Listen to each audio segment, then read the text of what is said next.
morning everyone. Myself Professor R.S. Kormore from TSSM and JSPM Group Civil Engineering Department. Today here we are going to study an experiment, that is calibration of Venturi flume, which is a topic of open channel flow. Venturi flume. Venturi flume is a device which is used to measure the discharge flowing through the channel. So let us understand what is a Venturi flume and the components of Venturi flume. So here this is the diagram for Venturi flume. We can see the first section is the conical section, which is called as converging cone. Next, in between section we have is throat, and next we have the diverging cone. The first section, that is the converging cone, the width of the length of the converging cone is less than the diverging cone, because here the velocity is going to be maximum, and as the flow passes through the probe, the velocity will go on decreasing. So here, to maintain the flow, the length of this converging cone is length of this diverging cone is greater than the length of the converging cone. Here, if you all see, this Venturi flume is fitted in an open channel. So this is the actual channel which we can see, and this is the Venturi flume which is fitted in the channel. Discharge is flowing through the channel, that is Q. The width of the Venturi flume at the inlet is V1. The width at the throat of the Venturi flume is V2, and the respective depth at this section is going to be Y1. Respective depth at this section at the throat is going to be Y2. Area at this section is going to be A1. Area at this section is going to be A2. We need to measure the discharge. We need to measure the discharge depth at Y1 and depth at Y2. These are the two readings which we need to take, and we can find out what is the discharge flowing through the channel. Measuring only and only the depth will help us to determine what is the discharge flowing through the channel, as B of the, that is the width of the channel, is going to remain constant. So to find out, we are going to use the basic equation which we know, that is CD is equal to Q actual upon Q theoretical. We know very well how to find out Q actual, that is the actual flow flowing through the channel, that is going to be calculated with the help of the equation, that is volume upon time. Sometimes we can measure it with the help of volume upon time, or in our case, the setup what we are going to use, we have a orifice meter set. So we are going to find it, that is Q actual, with the help of the orifice meter. So we know the equation for orifice meter as it is derived in the class, that is CD is equal to A1 A2 under root 2GH. So divided by A1 square minus A2 square, where A1 is the area of the orifice meter. We know very well that if this is the orifice meter which is installed, then area of this pipe is nothing but A1, and area of this throat is nothing but A2. So A1 A2, and H is the pressure head. So we have two pressure measuring devices at this section which will show the pressure.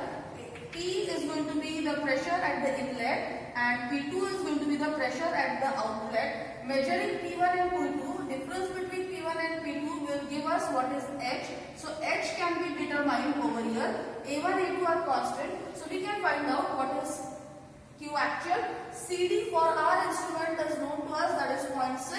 So Q actual can be determined, and Q theoretical is going to be capital A1 A2 under root 2GH A1 minus A2 square. So A1 square minus A2 square. So A1 is what? A1 is going to be B1 into Y1. That is at this particular section, what is the width and the depth at this particular section. So B1, Y1.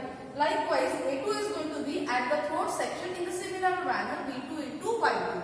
So once A1 and A2, and H is nothing but, so H is equal to Y1 minus Y2. So H is going to be Y1 minus Y2. Depth is measured, so H can be determined and Q theoretical can be determined. Once Q theoretical is known and Q actual is known, CD can be determined. So we are going to determine what is the value of CD. The CD ranges from 0.9 to 0.98. So let us see in the experimental setup if we get the value of CD as 0.98. So this is the experimental setup of Venturi flume. As we can see, this is a tilting flume where the Venturi flume is installed. Let us see the components which we had discussed. So this is the inlet of the Venturi flume. That is this is going to be the width at the inlet of the Venturi flume. This is the throat section. So this is the width at the throat section, and this is the diverging cone. So this is the converging cone, the throat section, and the diverging cone.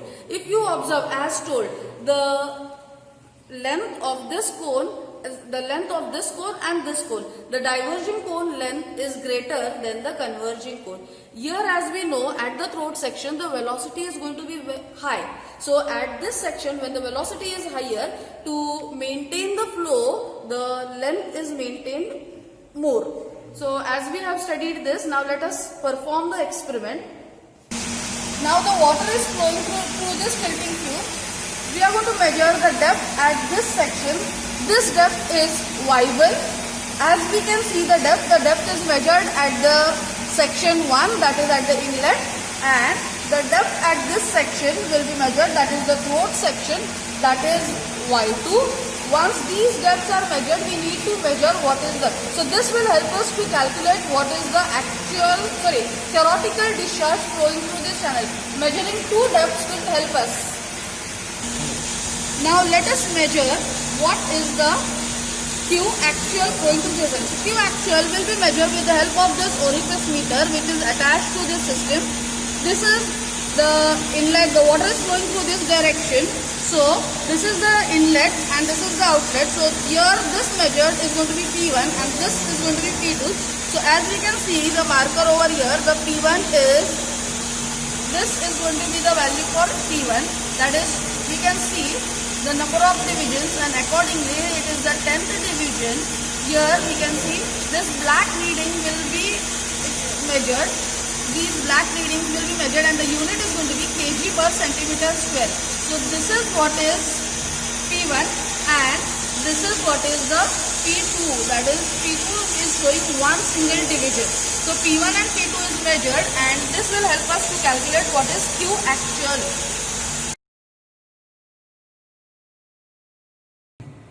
Let us move to the observation and calculation part.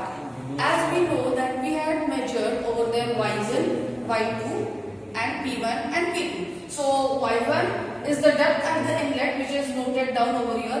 y2 is the depth at the throat which is noted down over here.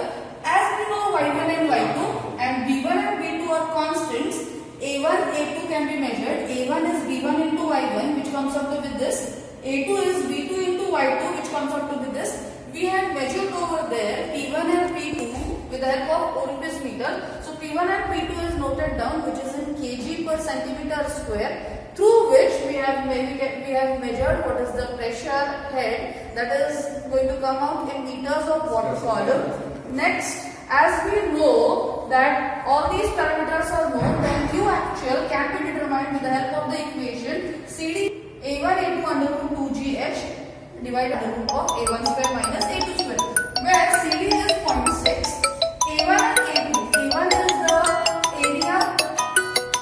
A1 is the area at the area of the, and A2 is the area at the throat.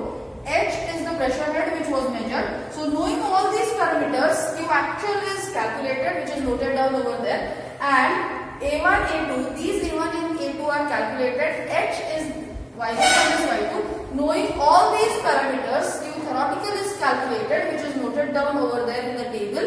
So A1 is, so Q actual is known, Q theoretical is known, CD can be determined, which came out to be 0.93. So as discussed previously, the range of CD is going to be 0.9 to 0.98 and we are getting it as 0.93. Hope you have understood it. Thank you.